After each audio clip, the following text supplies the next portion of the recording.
The moment my mother-in-law locked the bakery door from the outside and smiled, I knew this was never about bread. Before I go any further, if you've ever been treated like an accessory in your own life, like, comment, or subscribe.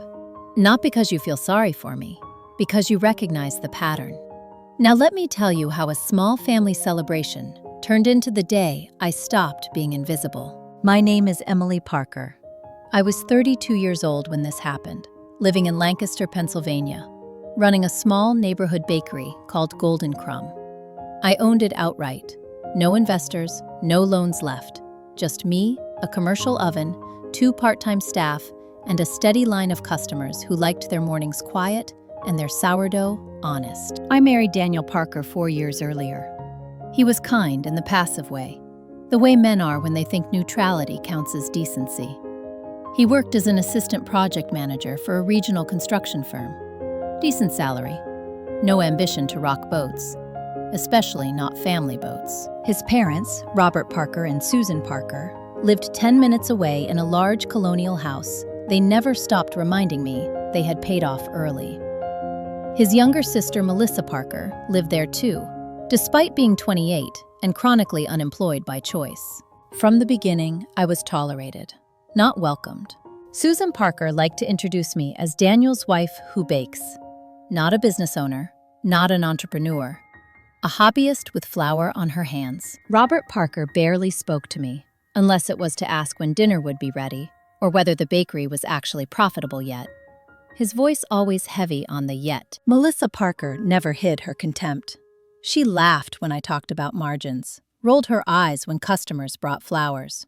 Once, she asked if I planned to do this forever, like baking bread was a phase I should grow out of. Daniel heard all of it. He never responded. The event that cracked everything open was supposed to be harmless. A Christmas planning dinner at my in-laws' house in early December. Susan had insisted we host it at Golden Crumb this year. Said it would be cozy, festive, good exposure for my little shop. That should have warned me. I closed the bakery early that Sunday, decorated the front with pine branches and warm lights, set up a long table near the window. I baked for 2 days straight. Cinnamon rolls, cranberry loaves, a ginger cake Susan claimed she loved. They arrived late. Robert inspected the space like a landlord. Susan frowned at the menu choices. Melissa walked behind the counter without asking, opening drawers, touching things. Daniel kissed my cheek and said, "It looks nice." Nice. The word he used when he meant nothing. Dinner started awkwardly and slid downhill fast. Susan commented that the shop smelled strong, like yeast never really left your clothes. Robert asked, loudly, how much rent I paid and whether it made sense with the economy. Then Melissa clinked her glass. "I have an announcement," she said, grinning. Susan beamed. Robert straightened. Daniel looked confused. Melissa turned toward them. Mom and Dad and I talked. Since this place is basically a family business now, I'm going to start managing it in January. The room went quiet. "What?" I said. Susan smiled thinly. "It makes sense, Emily. Melissa needs experience, and you need help. Family should support each other." I looked at Daniel. He avoided my eyes. "It's not like you can handle everything alone forever," Robert added. "And Melissa has ideas. Bigger ideas." I felt heat rise behind my ears. Golden Crumb is not a family business. It's mine. Susan's smile hardened. "Daniel is your husband. That makes it family." Melissa leaned back, satisfied. "Don't worry, I won't change much. Just branding, pricing, staffing." She glanced at me. "The boring stuff." I stood up slowly. "I didn't agree to this," I said. Susan sighed dramatically. "You're being emotional." Robert waved a hand. "Sit down, we're just talking." Daniel finally spoke. "Maybe we should all calm down. Not defend me, not stop them. Calm down." I looked around the table. 4 people who had already decided I was a problem to manage, not a person to respect. That was when Susan stood, walked to the front door of the bakery, and turned the lock. "We should finish this conversation privately," she said. "No customers walking in." The mini hook came then, sharp and cold. Because Golden Crumb wasn't just my livelihood. It was the only thing I'd built that no one else had credit for, and they were trying to take it from me while smiling. I didn't yell. I didn't cry. I didn't beg. I sat back down. "Okay," I said. Let's talk. What they didn't know was this. Every business decision I made was documented. Every contract, every permit, every asset. The bakery was legally mine in ways they hadn't bothered to understand. They thought baking made me soft. They thought silence meant weakness. They were wrong.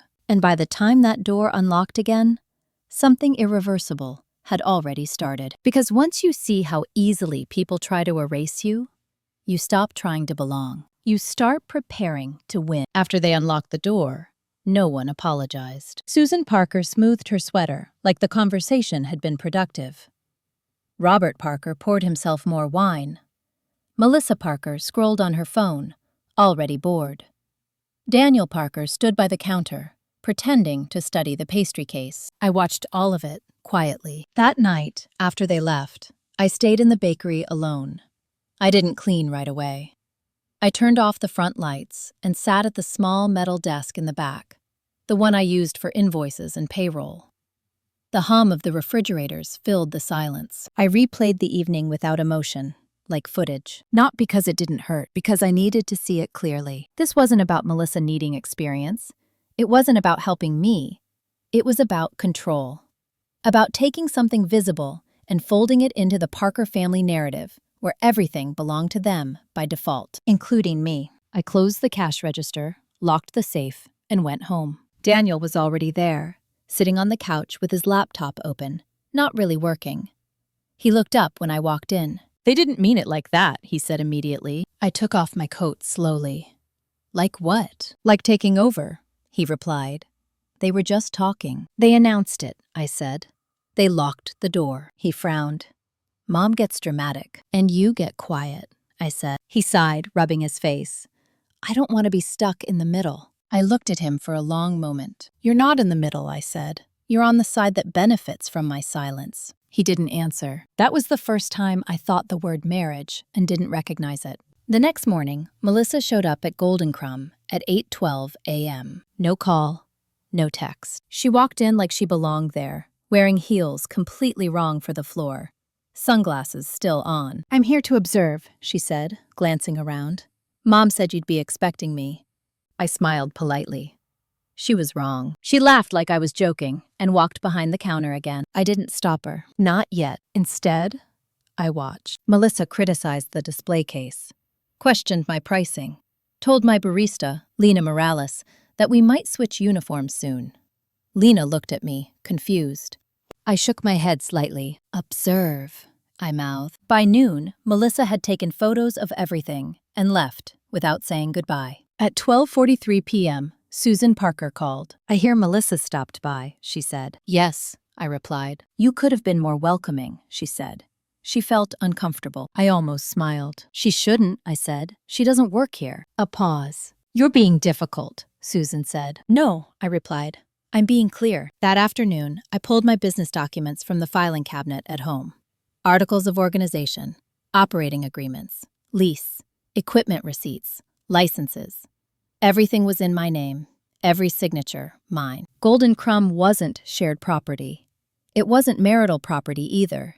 I'd opened it 2 years before Daniel and I married, using an inheritance from my grandmother, Helen Whitaker, a woman Susan Parker had never respected, and Robert Parker had dismissed as provincial. I scanned everything. Backups mattered. The mini hook came when Daniel texted me while I was closing. "Mom says you're making this bigger than it needs to be." I stared at the screen. This was the pattern. Dismiss, minimize, redirect blame. I didn't reply. Instead, I called Karen Whitfield, a small business attorney I'd met at a local chamber event 2 years earlier. She answered on the second ring. "Karen, it's Emily Parker. I have a question about boundaries." Karen listened without interrupting while I explained. When I finished, she was quiet for a moment. "They're testing you," she said finally, "to see what they can take without resistance." "What should I do?" I asked. "Document everything," she said, "and don't confront them until you're ready." I hung up, feeling steadier. That weekend, Susan Parker invited us to dinner again. Daniel accepted before asking me. I went, not to smooth things over, to watch. Dinner was louder this time, more performative. Susan spoke about family legacy. Robert mentioned how businesses often fail without structure. Melissa talked about a friend who ran social media for brands and could probably help Golden Crumb grow up. Daniel nodded along. At one point, Susan turned to me. "We're just worried you'll burn out." I met her gaze. "I'm worried you'll overstep." The table went quiet. Susan smiled, thin and tight. "You should trust us." "No," I said. "I shouldn't." Robert slammed his fork down. "You're being ungrateful." Daniel finally spoke. "Emily, please." That word again. Please. Not stop. Not respect. Please comply. That night, I realized something important. They weren't trying to help me run the bakery. They were positioning themselves to take it. Through Daniel. Through pressure. Through repetition. The next Monday, my landlord called. Or tried to. I missed the call, but the voicemail was clear. "Hi, Emily. This is Frank DeLuca. I got a call about possibly changing the lease structure. Thought we should talk." My stomach dropped. Susan Parker didn't own my bakery, but she was already acting like she did. I called Frank back immediately. "No changes," I said. "Nothing without me present." Frank hesitated. I figured. The woman who called sounded confident. "I know," I said. "She shouldn't have." After I hung up, I locked the front door and leaned against it. This wasn't a misunderstanding. This was a campaign. And the worst part was Daniel. Because he wasn't pushing. He wasn't stopping them either. He was letting it happen. That was when I stopped reacting and started planning. Because when people assume you won't fight back, they get careless. And carelessness leaves evidence. Carelessness arrived disguised as confidence. By Tuesday, Melissa Parker was back at the bakery. This time with a notebook, in a tone she must have practiced in the mirror. She stood near the espresso machine, watching Lena Morales move between orders like she was studying an exhibit. "You know," Melissa said, not looking at Lena, "if we restructure shifts, labor costs could drop at least 15%. Lena froze for half a second, then glanced at me again. I stepped forward. "Melissa, you need to leave." She smiled without warmth. "Relax. I'm just helping." "You're not employed here," I said. "You're distracting my staff." She tilted her head. "Daniel knows I'm here." "That doesn't matter," I said. For the first time, her smile slipped. "I'm family," she said. "So am I," I replied. "And this is my business." She packed up slowly, deliberately, like she wanted everyone to notice she was being wronged. At the door, she turned back. "You're making this ugly," she said. "No," I replied. "You brought it here." That afternoon, Daniel came by after work. Not to apologize. To negotiate. "Can we talk?" he asked, standing behind the counter like a customer waiting to be served. "We are talking," I said, wiping flour from my hands. He lowered his voice. "You embarrassed Melissa." "She embarrassed herself," I replied. He exhaled sharply. "Why are you being like this?" I looked at him then. Really looked. "Like what?" I asked. "Defensive," he said. "Suspicious." "Because your parents tried to take control of my business without my consent," I said. "And you did nothing. They were just suggesting," he said. "They called my landlord," I said. He went still. "They what?" "They called Frank DeLuca about my lease," I said. "That's not a suggestion." Daniel rubbed his neck. "Mom didn't tell me that." "I'm sure," I said. That was the moment I understood how this worked. Susan Parker never needed Daniel to agree with her. She only needed him to stay unsure long enough for her to move. That night, I didn't argue. I didn't explain. I didn't try to make him understand. Instead, I emailed Karen Whitfield again and asked for a formal consultation. Then I pulled up my sales reports. Golden Crumb wasn't a dream anymore. It was data. Monthly revenue averages of $48,000. Gross margin, steady. Customer retention, strong. No debt. A growing catering inquiry list. I printed everything. Because when people try to undermine you, they start by pretending you're incompetent. Numbers remove that fiction. The mini hook came 2 days later, in the form of an email from Susan Parker. Subject line: Family Business Meeting. She'd attached an agenda. It listed items like operational oversight, financial transparency, and future succession. Succession. My hands didn't shake. I forwarded the email to Karen with a single line. "They think they own me." Karen replied within minutes. "They don't. Let's make sure they learn that legally." The meeting was scheduled for Saturday afternoon at the Parker house. I told Daniel I'd attend. He looked relieved, like he'd mistaken compliance for reconciliation. I arrived early, Not out of politeness, out of strategy. Susan had laid out papers on the dining table.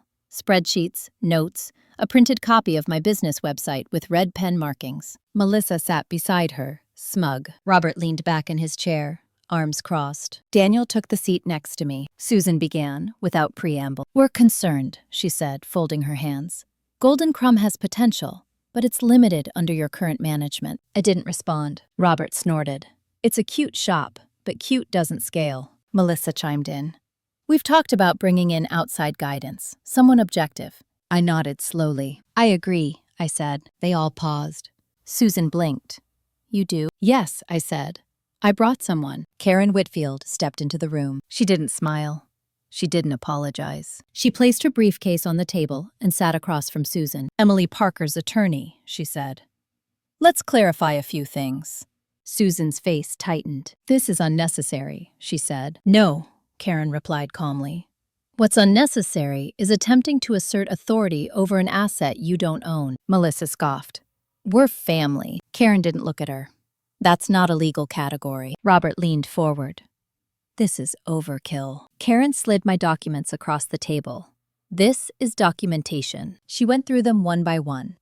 Ownership, timeline, premarital asset classification, lease protections. Susan's confidence eroded with each page. "You can't exclude Daniel," Susan said finally. "He's her husband." Karen nodded. "Correct. Which is why we're also here to discuss boundaries. Any further interference could be considered tortious." Daniel turned to me, eyes wide. "You brought a lawyer?" he whispered. "Yes," I said. Susan stood abruptly. "This is hostile." "No," Karen said. "This is preventative." Melissa stood too. "You're choosing a bakery over family." I looked at her. "I'm choosing myself over control," I said. The room went quiet. Susan's voice dropped. "If you do this, don't expect our support." I met her gaze evenly. "You've never supported me," I said.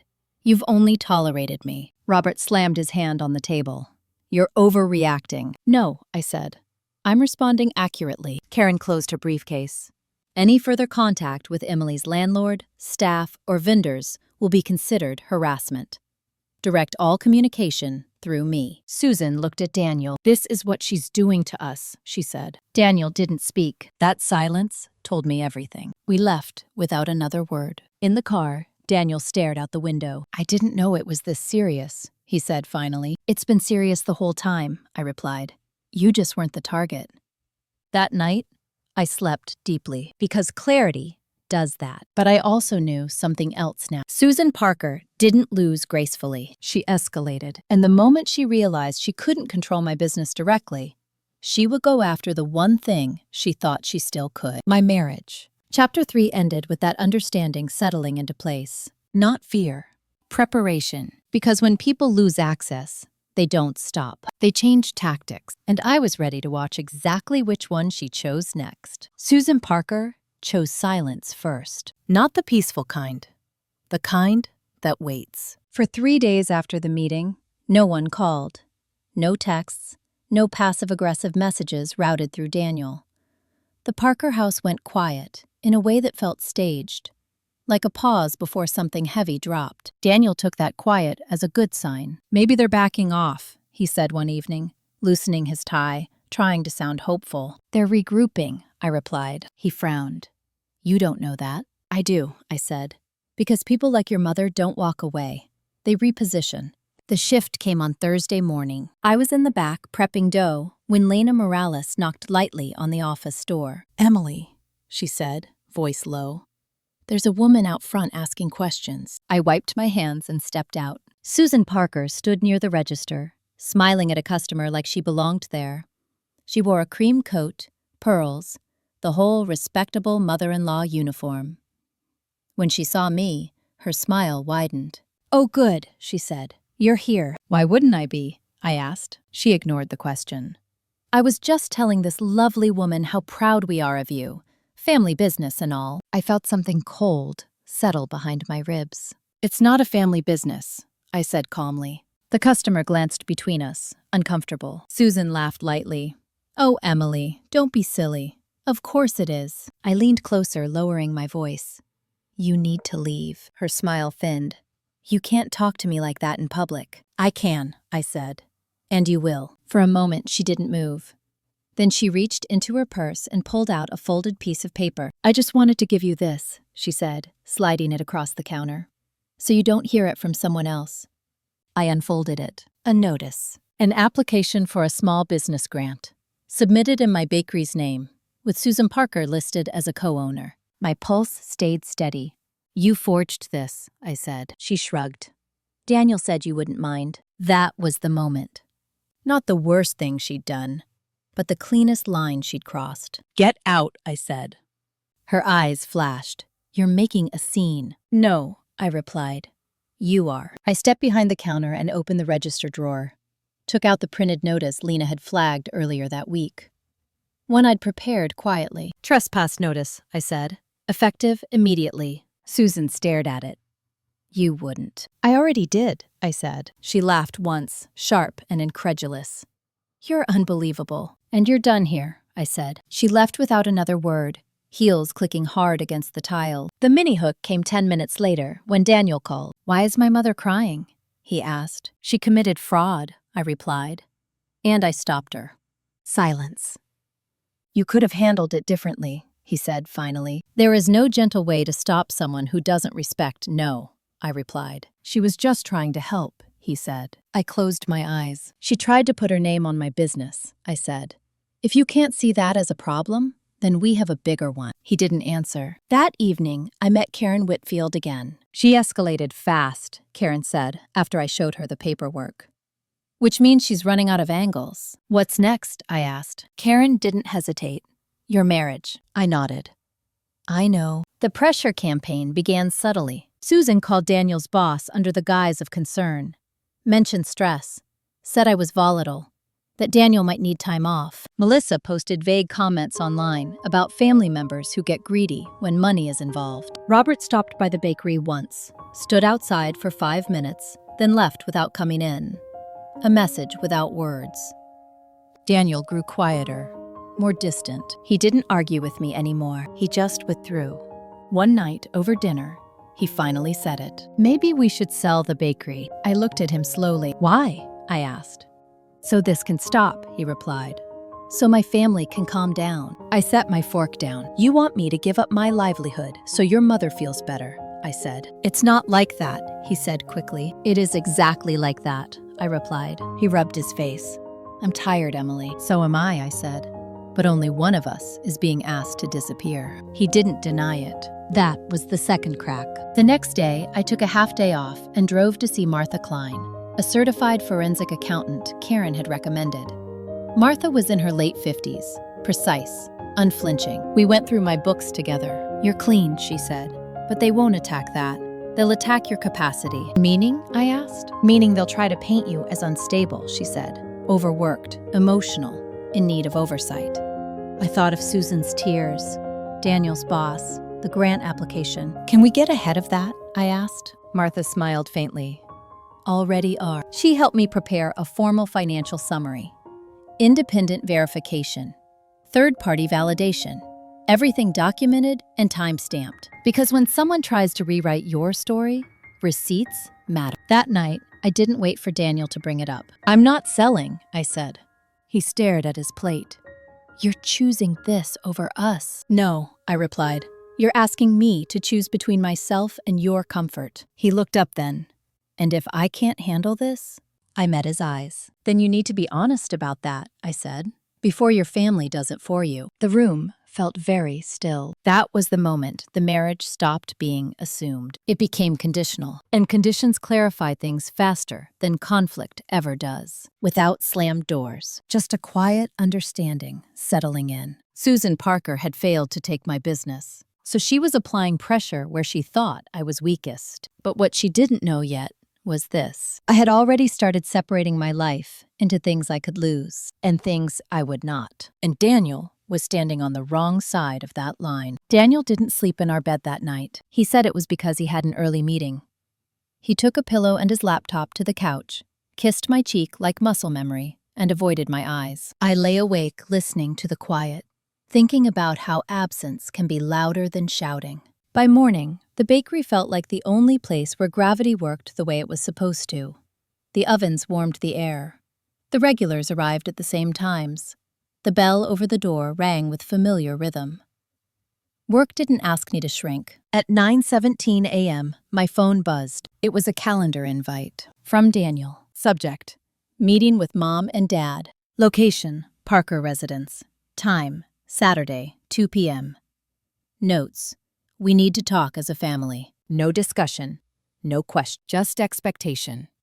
I declined the invite. 2 minutes later, Daniel called. You can't just say no, he said. I can, I replied. And I did. They're worried, he said. About you. About us. Are they worried, I asked? Or are they angry they lost control? He didn't answer. That meeting isn't about reconciliation, I continued. It's about pressure. He exhaled sharply. So what, you're done trying? I paused. I'm done being cornered, I said. He hung up. The mini-hook came before lunch. A man in a navy jacket walked into Golden Crumb, ordered a coffee, and sat at the corner table without opening his laptop or looking at his phone. He watched. Not casually, precisely. After 10 minutes, he stood and approached the counter. Emily Parker? He asked. Yes, I said. My name is Thomas Reed, he said, sliding a card toward me. I work with the county health department. My stomach didn't drop. It tightened. We received a complaint, he continued. Anonymous. We're required to do a routine inspection. I nodded. Of course. The inspection was thorough. Gloves, clipboard, measurements, temperatures. He didn't rush. He didn't smile. Lena Morales hovered nearby, tense. When he finished, Thomas Reed closed his folder. You're in compliance, he said. Everything looks fine. Relief moved through me slowly. As he turned to leave, he added, just so you know, the complaint alleged unsafe storage and unlicensed staff. My jaw set. Did it say who filed it? I asked. He shook his head. Anonymous. I watched him leave. Susan Parker didn't need to be named. I called Karen Whitfield immediately. She's escalating through institutions now, Karen said after I explained. That's not a coincidence. What do we do? I asked. We document retaliation, she replied. Pattern matters. By the end of the day, 2 more things happened. A negative online review appeared accusing the bakery of unsanitary conditions. No details, just fear. And Daniel didn't come home. He texted late. Staying at my parents' tonight. Things are intense. I read it twice. Then, I turned my phone off. Saturday arrived anyway. I didn't go to the Parker house. Instead, I met Karen and Martha Klein at Karen's office. We went through everything. The inspection, the review, the grant application, the calls. Martha leaned back in her chair. This is coordinated. Yes, I said. And sloppy, Karen added. Which is good for us. What's the end game? I asked. Karen folded her hands. They want you to cave, sell, step back, or look unstable enough that Daniel can justify taking control. My chest tightened. Through divorce, I said. Karen didn't contradict me. At 4:06 p.m., Daniel called. I answered. You embarrassed my parents, he said. I didn't attend, I replied. Exactly, he snapped. You refused. I set a boundary, I said. They're saying you're trying to push me away from them, he said. I closed my eyes. No, I replied. I'm asking you to stand somewhere. He laughed once, humorless. You think you're the only one under pressure? I think I'm the only one being targeted, I said. Silence. They want me to help them protect the family, he said finally. And do you? I asked. He didn't answer. That was the answer. Sunday morning, I opened the bakery alone. Lena had asked for the day off. She said she needed a break. I told her to take it. At 8:30 a.m., Susan Parker walked in. No smile. No pretense. She stood at the counter like a customer who expected a refund. We need to talk, she said. No, I replied. You need to leave. She leaned in. Daniel is considering his options. I met her gaze evenly. So am I said. Her eyes narrowed. You think you can win this? I think you're panicking, I replied. She straightened. You don't belong in this family. I nodded.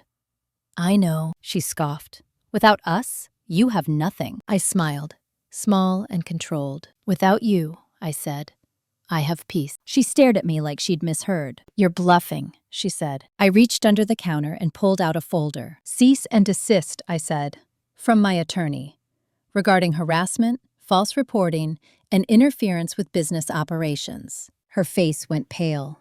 You wouldn't, she whispered. I did, I replied. She left without another word. That afternoon, Daniel came home. He didn't take off his shoes. They served Mom with papers, he said. Yes, I replied. You've gone too far, he said. No, I replied. You stayed too still. He stared at me like he was seeing a stranger. They're my family, he said. And I'm your wife, I replied. He looked away. I don't know how to choose, he said. I nodded slowly. Then let me make it easier, I said. I handed him an envelope. Inside was a copy of the post-nuptial agreement Karen had drafted months earlier, the one he'd refused to sign, and a second document, a notice of intent to separate. His hands shook. You planned this, he said. I prepared, I replied, because no one else was protecting me. He sat down heavily. I never thought it would come to this, he said. I did, I replied, because your family showed me exactly how far they'd go. That night, Daniel packed a bag. He didn't argue.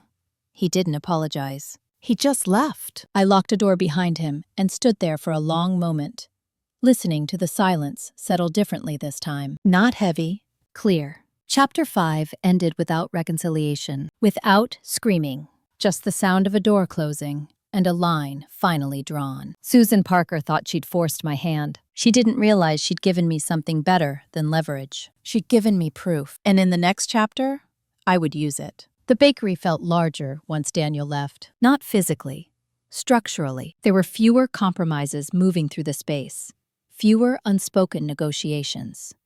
I rearranged the prep tables the next morning without asking anyone. I changed the playlist. I adjusted the opening hours by 30 minutes and felt the immediate relief of not explaining myself. That relief didn't mean safety. By Tuesday, Susan Parker had moved from interference to narrative. The first call came from Ruth Allen, a woman I barely knew, but recognized as someone Susan attended church with. Emily, honey, Ruth said, voice heavy with concern.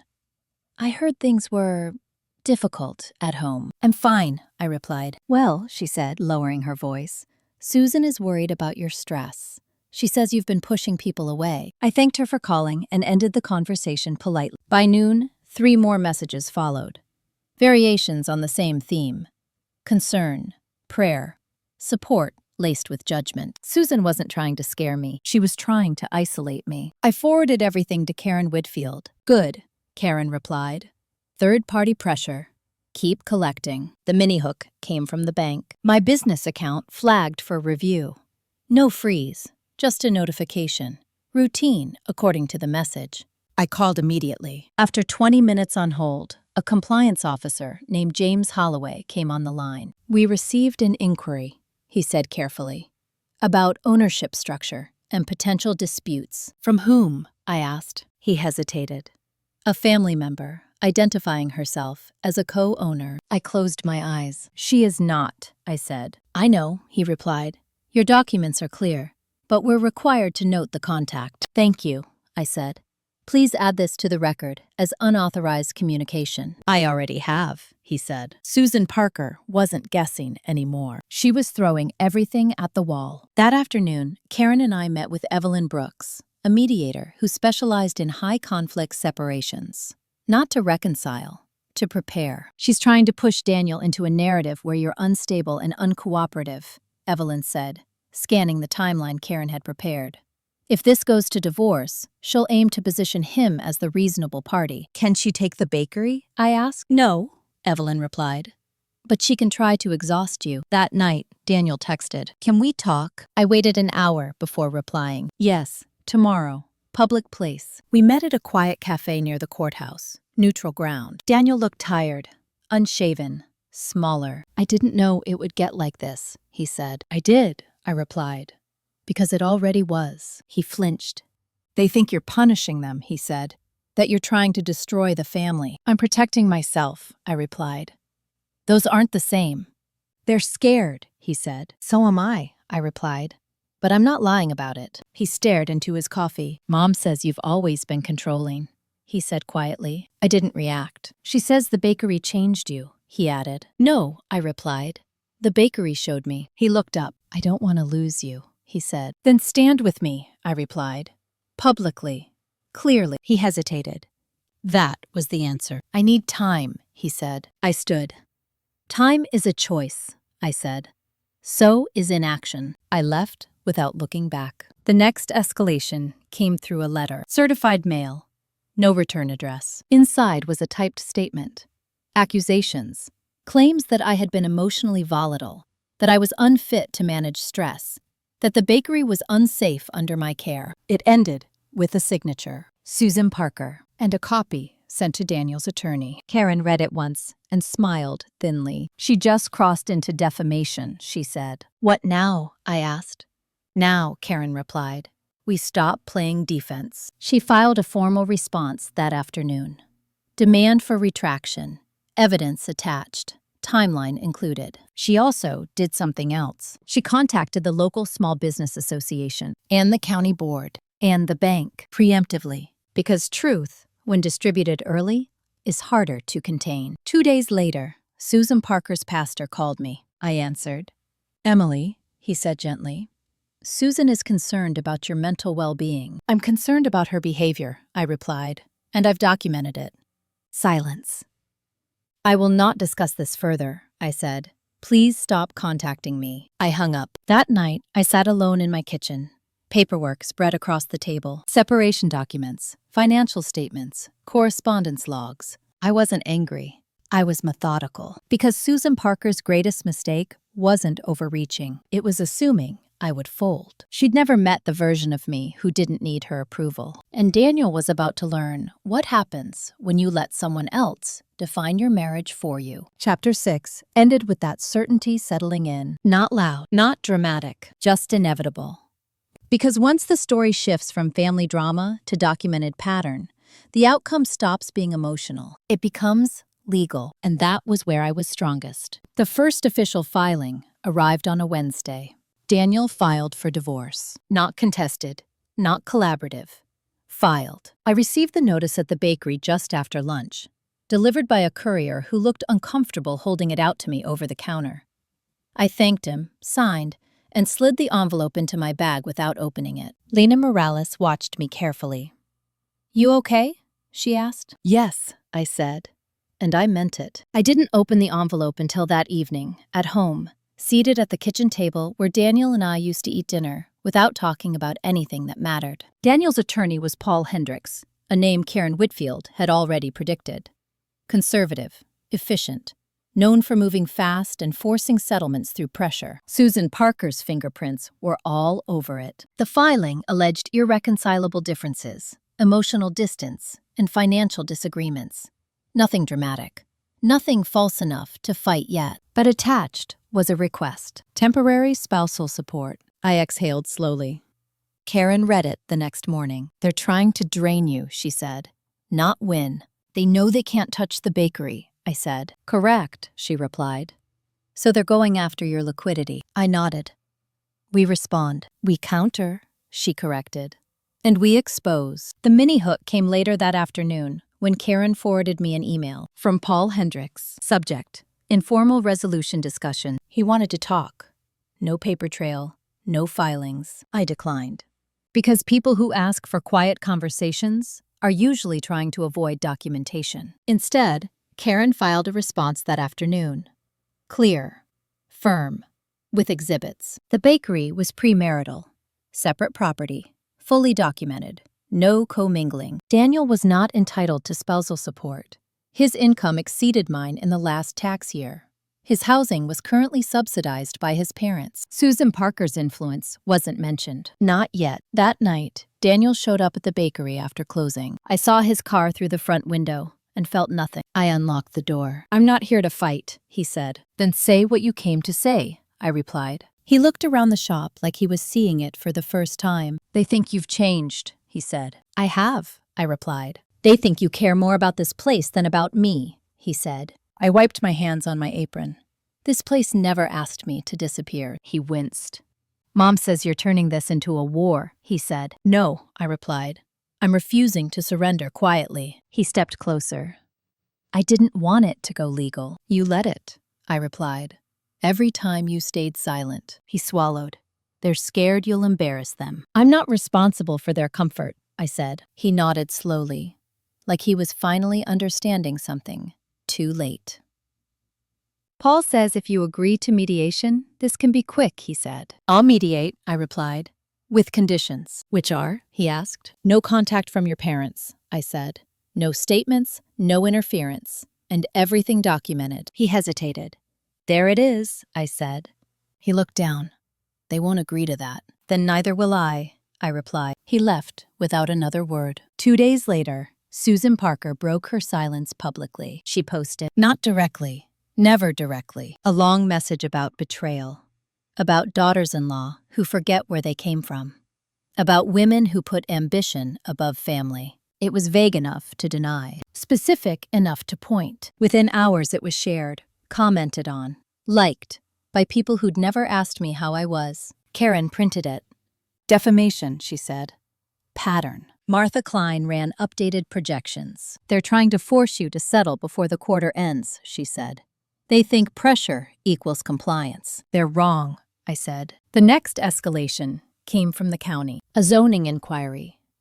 Routine, they said. Karen made a call. The inquiry disappeared because someone had pushed too hard without understanding the system. That was the turning point. Susan Parker was used to soft power, influence through relationships, through reputation, through quiet suggestion. She wasn't used to resistance with receipts. On Friday afternoon, Karen scheduled a meeting. All of them, she said. Daniel, his attorney, and Susan if she insists on hovering. I won't be there, I said. Not yet. Karen smiled. You won't need to be. She went alone. When she returned, she didn't sit down. They're nervous, she said. Very. What changed, I asked. She handed me a document. A draft affidavit. Susan Parker had accused me of financial mismanagement, but in doing so, she had referenced private banking information she had no legal access to. That's federal, Karen said quietly. I felt something shift. Not satisfaction. Leverage.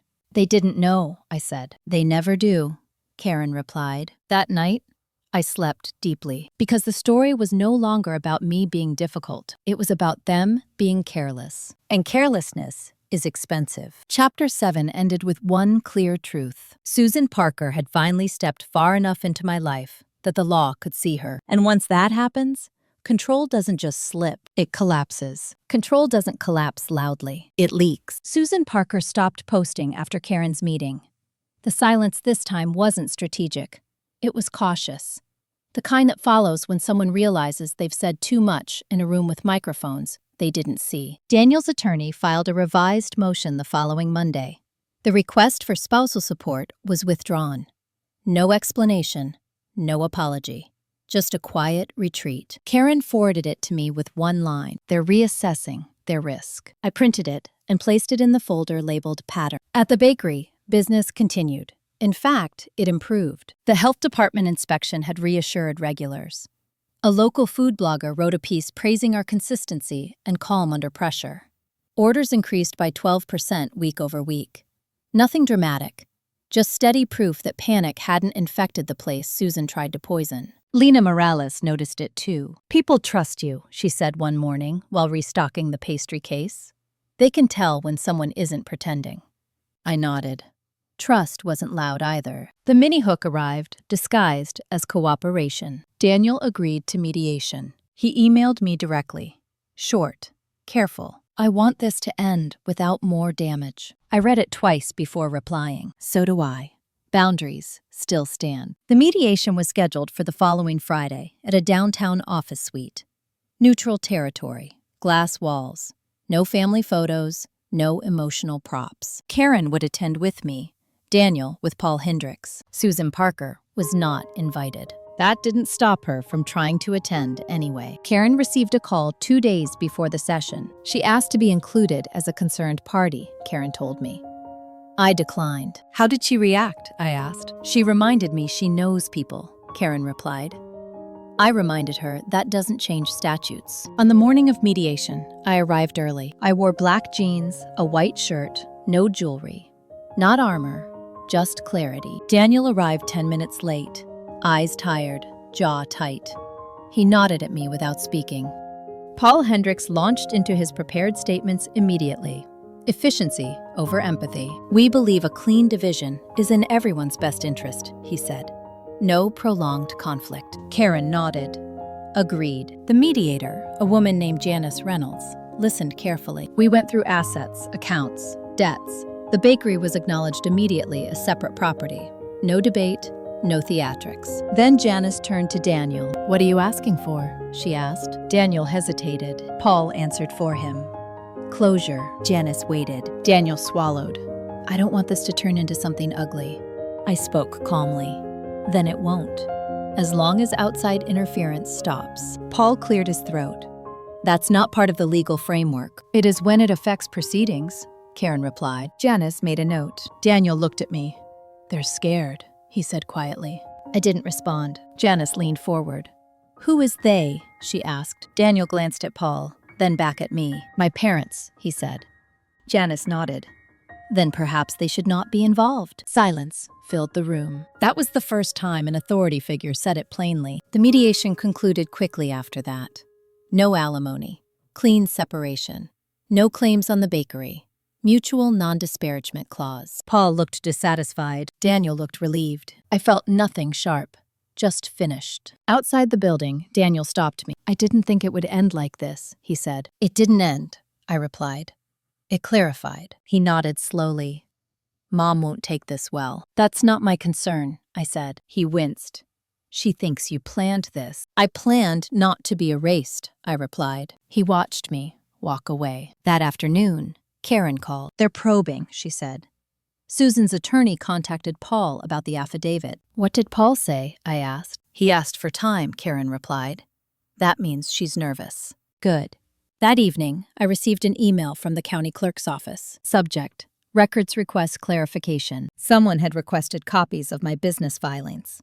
Multiple times. Incorrect forms. Incorrect authorization. Karen smiled when she read it. She's fishing, she said. And getting noticed. Susan Parker didn't understand systems. She understood pressure, proximity, influence. But systems remember patterns, and she was leaving one. 2 days later, the church grapevine turned. Ruth Allen called again. Her tone was different this time. Susan's having a hard time, she said. She says people are misinterpreting her intentions. I'm sure, I replied. Well, Ruth hesitated. Some folks are asking questions. About what? I wondered. The grant application, the bank call, the affidavit. Truth travels quietly when it's documented. The bakery hosted a small holiday tasting that weekend.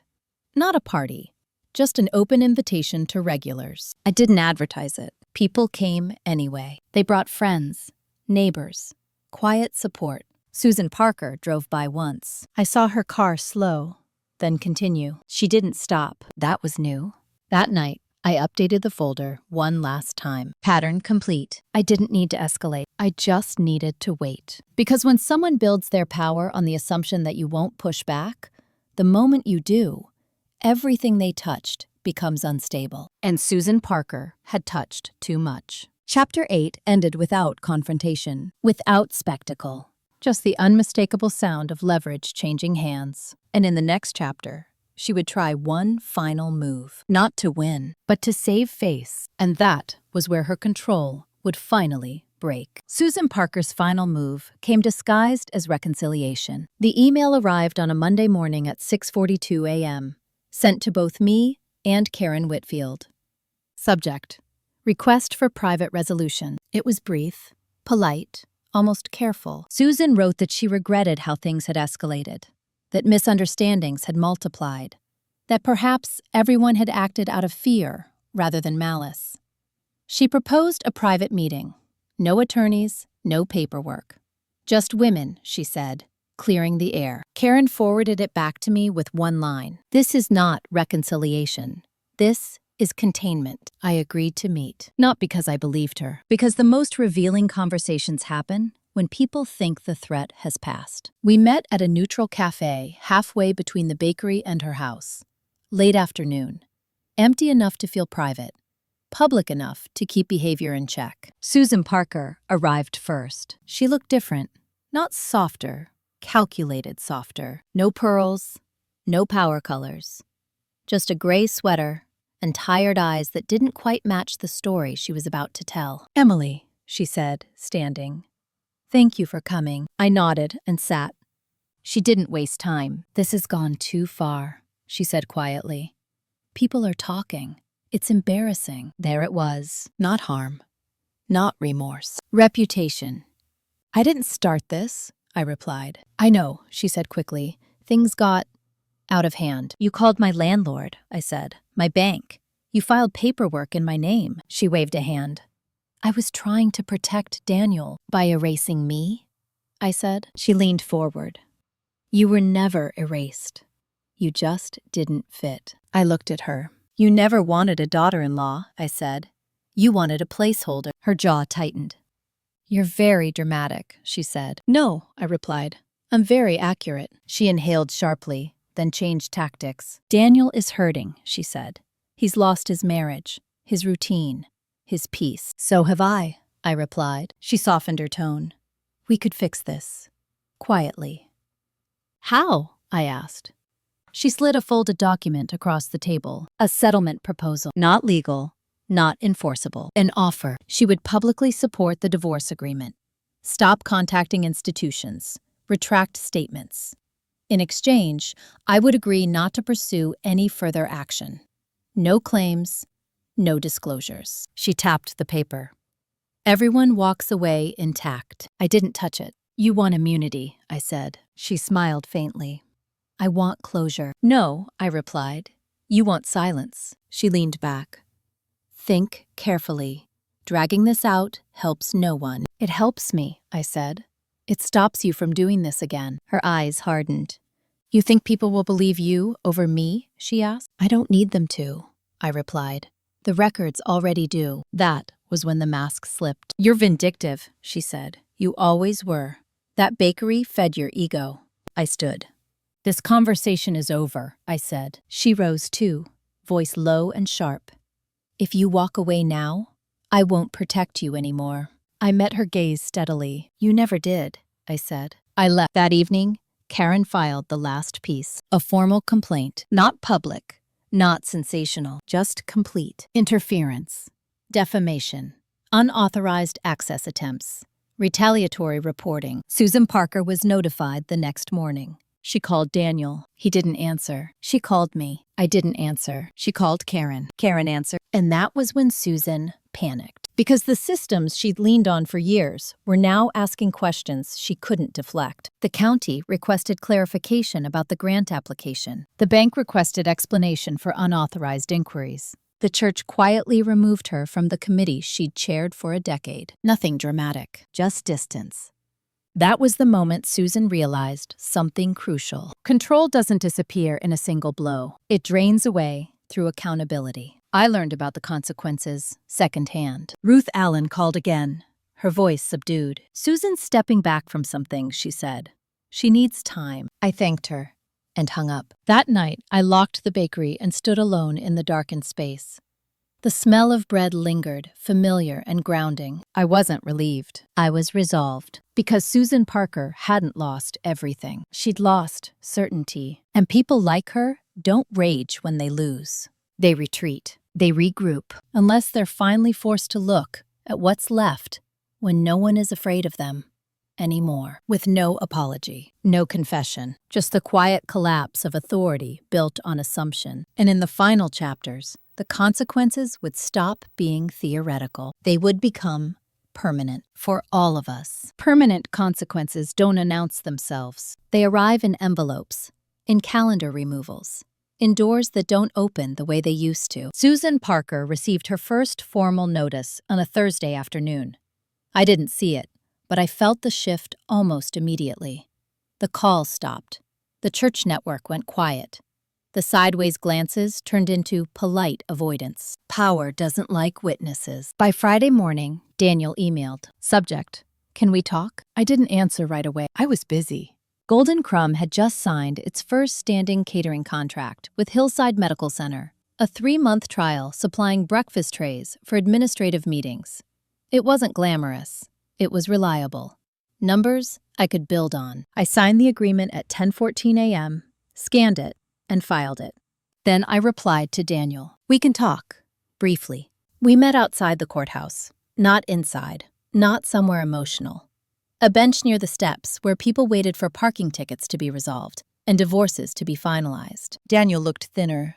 The borrowed calm was gone. "Mom's in trouble," he said without greeting. "With whom?" I asked. "Several places," he said. "The bank, the county, the church board." I nodded. "That happens when patterns get noticed." He swallowed. "She thinks you're punishing her." "I'm not punishing anyone," I said. "I stopped absorbing damage." "She's afraid you'll ruin her," he said. I looked at him. "I didn't ruin her reputation. I stopped protecting it." He stared at the pavement. "They asked me questions," he said quietly. "About calls, about paperwork, about what I knew." "And?" I asked. He hesitated. I told the truth. That surprised me. "I said she acted without telling me," he continued, "that I didn't approve." I waited. "And?" I asked again. "And they asked why I didn't stop it," he said. I didn't respond. "That's when I realized," he said, voice tight, "that silence counts as consent." I exhaled slowly.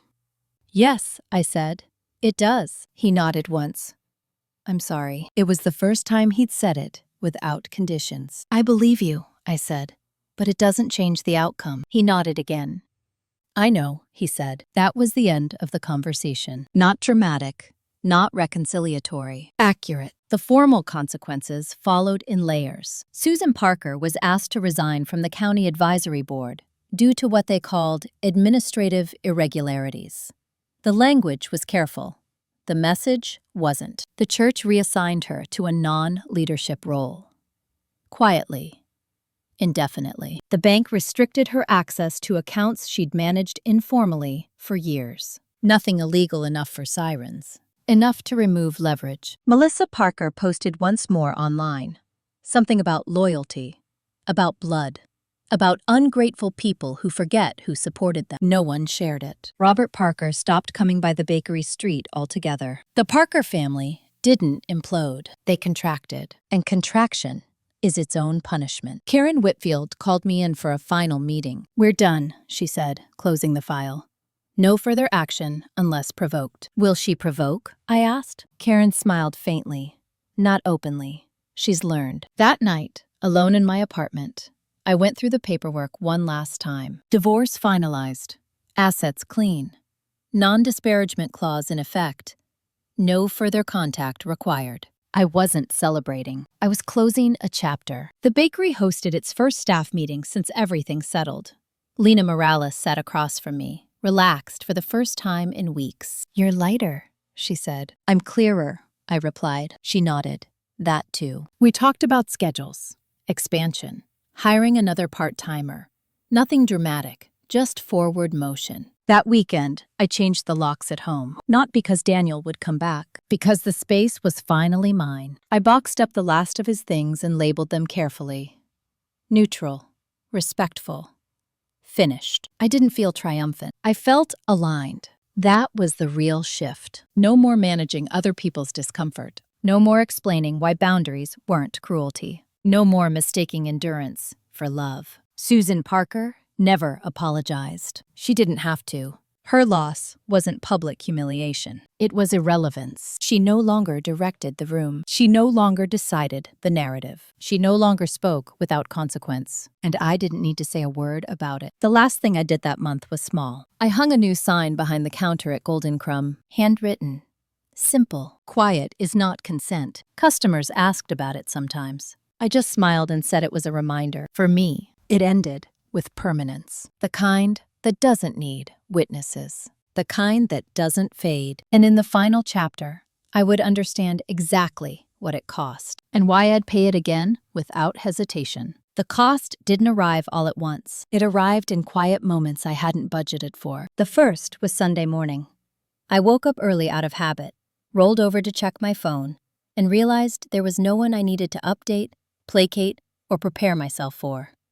No Parker family brunch, no careful timing of conversations, no emotional weather to read before coffee. The silence felt unfamiliar, not lonely, unstructured. I made breakfast for myself and ate it standing at the counter, watching the light change across the kitchen floor. For years, my weekends had been spent managing tone, smoothing edges, deciding which version of myself would cause the least friction. Now, there was no audience. That freedom came with space I wasn't used to occupying. At the bakery, things settled into a new rhythm. Lena Morales took on more responsibility without being asked. Customers lingered longer. The shop felt calmer, like a place that no longer braced for interruption. One afternoon, a woman I didn't recognize stayed after paying. "I heard what happened," she said carefully. "With your husband's family." I waited. "My sister went through something similar," she continued. "Different details, same dynamic." I nodded once. "How did you know when to stop trying?" she asked. I thought about it. "When trying required me to disappear," I said. "That's when I stopped." She thanked me and left. That question followed me the rest of the day. The mini hook came later that week, from an unexpected place. Daniel's name appeared on my phone again. Not a call, an email. Subject: "One last thing." I waited until evening to open it. He wrote that his parents were selling the house. Downsizing, he called it. That Melissa was moving out of state. That things felt smaller now. "I'm not asking for anything," he wrote. "I just thought you should know." I read it once, then closed it. Not everything needs a response. That realization was still new. I spent the next few weeks doing ordinary things deliberately. Meeting suppliers, adjusting recipes, training a new hire. I stopped rushing through success like it was temporary, because this time, it wasn't borrowed. Karen Whitfield called once to check in. "They've stayed quiet," she said. "No new filings, no interference." "Good," I replied. "You did well," she added. "A lot of people would have folded." "I almost did," I said. "But you didn't," she replied. That mattered. Not as praise, as acknowledgement. The emotional cost showed up later, subtler. At a friend's wedding, when people danced with their families and I stood at the edge, content, but aware of the distance I'd chosen. At holidays, when invitations were simpler and smaller, and no one asked me to compromise to be included. At moments when peace felt unfamiliar enough to resemble boredom. I learned to sit with that too. Because peace doesn't entertain you. It stabilizes you. One evening, while closing the bakery, I found an old note taped inside a cabinet door. Something I'd written years ago in marker, half joking. "Keep your head down." I peeled it off. Not angrily, just thoroughly. I replaced it with something else. Smaller. Neater. "Protect what you build." That was the lesson I carried forward. Not that family betrays you, but that systems of control thrive on access. Once access is gone, they lose power. Susan Parker lost access. So did Daniel. And in that loss, something unexpected happened. I stopped being defined by opposition. I became neutral to them, which meant I was finally aligned with myself. It ended with capacity. The capacity to live without rehearsing explanations. The capacity to succeed without permission. The capacity to choose myself without needing it to look heroic. And that capacity changed everything. In the final chapter, I wouldn't talk about revenge. I wouldn't need to. Because the real outcome wasn't what they lost. It was what I kept, and what I refused to give away ever again. I didn't mark the end with anything ceremonial. No announcement, no post. No moment where I stood still long enough for it to feel like a finish line. The end arrived quietly, the way real endings do, disguised as routine. It was a Tuesday in late spring when I realized I hadn't thought about the Parkers all day. Not Susan, not Melissa, not even Daniel. The absence wasn't deliberate. It was natural, like a muscle that had finally stopped bracing. Golden Crumb opened at 6:30 that morning. I unlocked the door, flipped on the lights, and inhaled the smell of bread that had risen overnight. The ovens hummed steadily, predictable, honest. I liked that. By 8, the shop was full. A nurse grabbing coffee before her shift, a retired couple splitting a pastry, a construction worker ordering the same thing he always did and thanking me by name. Not Mrs. Parker, not Daniel's wife, Emily. That mattered more than I used to admit. Around noon, Lena Morales brought over a clipboard. Scheduling, inventory, a note about a possible second catering contract. "Are you ready to grow?" she asked casually. I didn't answer right away. Growth used to feel like provocation, like inviting attention I couldn't afford. Now, it felt earned. "Yes," I said. but on our terms, she smiled. Good. That afternoon, I signed the lease extension Frank DeLuca had sent over. 5 years, same rate, clear language, no ambiguity. My name alone on every page. When I finished, I sat back and let myself feel it. Not triumph, ownership. The emotional debris surfaced later, when it was safe. At home, going through a box I hadn't opened since the separation, I found old photos. Holidays I'd spent performing gratitude. Dinners where my voice had slowly disappeared between courses. I didn't linger. I sorted. Keep, discard, neutral. I didn't burn anything. I didn't dramatize the past. I just refused to carry it forward. Susan Parker never contacted me again. I heard through mutual acquaintances that she was keeping to herself now. That phrase always meant the same thing. Less reach. Fewer rooms where her voice landed automatically. Melissa moved away. New city, new identity, no backward glance. Daniel sent one final message months later. A simple congratulations when the bakery was mentioned in a local business feature. I replied with a single word, thanks. No bitterness, no invitation, just accuracy. The lesson I took from everything wasn't about revenge. Revenge assumes the other person still matters. What I learned was this: when people treat you as optional, believe them, and then become unavailable. Unavailable for control, for erasure, for narratives that require your silence to function. Choosing myself didn't make me cruel. It made me precise. I stopped explaining why boundaries were necessary. I stopped negotiating with people who benefited from my compliance. I stopped mistaking endurance for virtue. If you're listening to this and wondering when the justice comes, this is it. Justice isn't always loud. Sometimes it looks like waking up without dread. Like building something that doesn't ask you to shrink. Like realizing the people who tried to take your place can't even reach you anymore. If this story resonated with you, if you've ever been dismissed, minimized, or quietly pushed aside by the people who were supposed to stand with you, like the video. Subscribe if you want more stories like this. Leave a comment if you've ever had to choose yourself when no one else would. Not for validation, just to mark that you survived it. I'm Emily Parker. I didn't win by taking anything from them. I won by keeping what was mine, and that was enough.